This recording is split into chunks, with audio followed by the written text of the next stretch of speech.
So what do you do as an entrepreneur when hits the fan, right? Because the question is not like if it's gonna happen, the question is when. So how do you deal with massive setbacks and just keep on winning?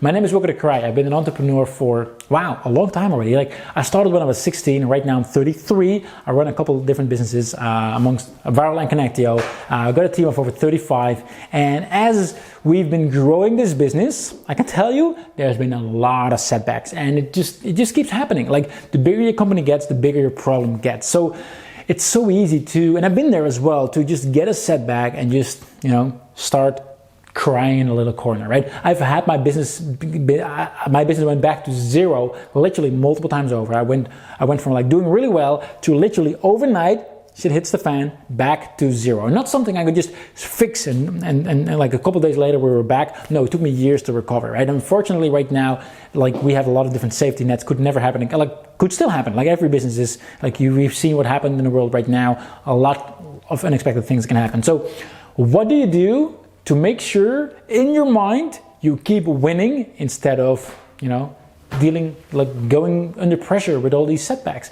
And for me, like every person is different, first of all, but personally for me, one of the most important things I need to do in my life on an ongoing basis is I need to get continuous positive impulse, right? So I need to get positive impulse. And how do I do that? I do that deliberately by listening to business podcasts and motivational podcasts, to listening to audiobooks, to reading books. Like that is continuous impulse that will spark creativity and spark like to see what is possible in the world, how massive the opportunities are that are online. I need to, like if I forget that, if I don't listen to podcasts for a while, if I don't read my books for a while, if I forget to do that, my mind starts to think more negatively. I don't see the opportunities as I normally do them. So this is a very important one. Secondly, I need to exercise, right? Sometimes I'm just super busy and like there's all these kind of different projects going on, and I figured, you know what? I don't have time to exercise this week. I'll just keep on crushing it because I'm busy.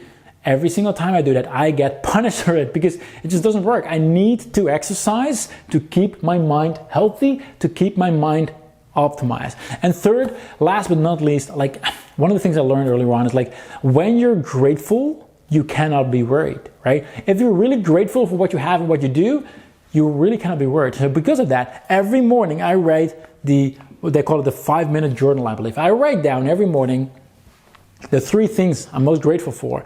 I write down the 3 things what would make today great.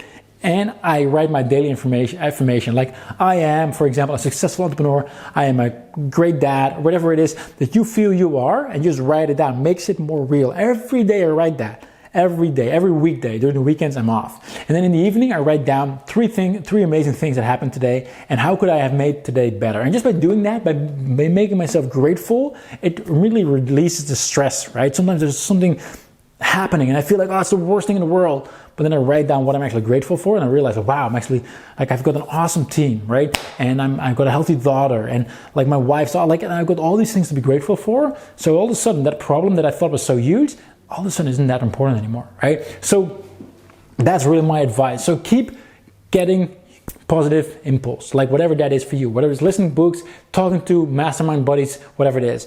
Exercise, right? Oh, and I forgot one, actually eating healthy. I didn't mention that, but it's obviously important as well, eating healthy. And then number 4, what for me is like being grateful for what you have, what you are. If you're healthy, I mean, that on itself is something to be extremely, extremely grateful for. And that is how I deal with pressure, and I deal with negatives and setbacks and all that, and just keep on winning.